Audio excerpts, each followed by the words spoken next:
After the opening of Tigris at Busch Gardens, Tampa Bay, Busch Gardens decided to add a new thrill to their park.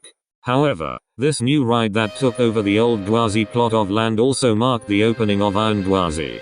Iron Gwazi, formerly Gwazi, is an upcoming steel roller coaster under construction at Busch Gardens Tampa Bay Amusement Park in Tampa, Florida. Originally built as a wooden dueling roller coaster with two separate tracks, Gwazi first opened to the public on the 18th of June, 1999. It was constructed by Great Coasters International GCI, and was named after a fabled creature with a head of a tiger and a body of a lion. Accordingly, the two sides of the roller coaster's track were named Lion and Tiger. Welcome to Coaster Imagineer, where we show you guys the Imagineering that is behind the attractions. And today we will be covering the Iron Gwazi. Located at Busch Gardens, Tampa Bay, Iron Gwazi is a high-speed I-box coaster that is located in the Morocco section of the park, just outside of the front entrance. This 1 minute and 50-second ride really gets your heart pumping with 4,075 feet or just about 1,242 meters of thrill. The ride was manufactured by Rocky Mountain Construction or RMC, known for their amazing I-box track coasters. Taking place in the Morocco section of the park, Iron Gwazi greets riders with an amazing view of the lift hill and a wave turn over the station. Riders then walk under the rides on and place all of their loose articles in lockers provided.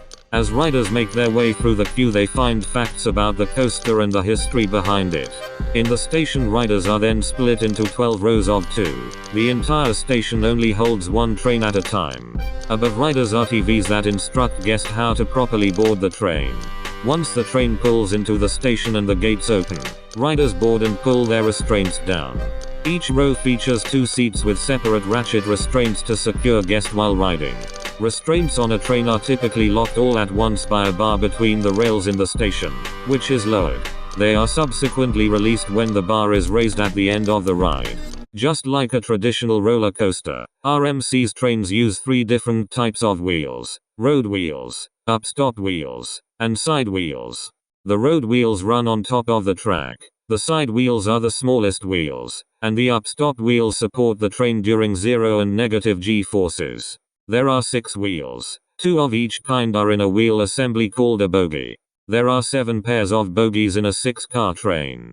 The train uses a lead and trailer setup. All but the front pair of assemblies are rotating in 3 directions. Each bogie connects to what is called a T-frame, where the bogies are opposite to the other with the main spine perpendicular in the middle.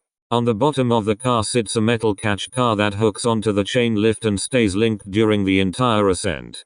An anti-rollback dog beneath the train travels along the staircase like anti-rollback teeth, which would prevent the train from rolling back in the highly unlikely event of the chain snapping. The motor that pulls the train up the lift hill can vary speeds. It runs slowly when there are no trains on the lift.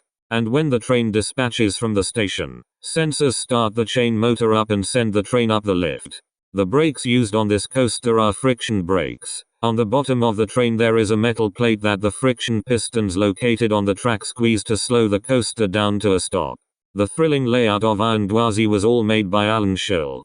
Once the train is dispatched from the station, the car makes a left turn straight onto the 206-foot lift hill. Once the car reaches the top, it plummets beyond vertical at a 91-degree angle and at 76 miles per hour, leading right into the first element, a huge outer-banked hill, then into an element you won't find on any other RMC: a downward barrel roll, an overbanked turn, a wave turn, another wave turn, a 0G stall, low-banked switching hills, and finishes off with lots of speed onto the final brake run. And all of that happens in just over a minute.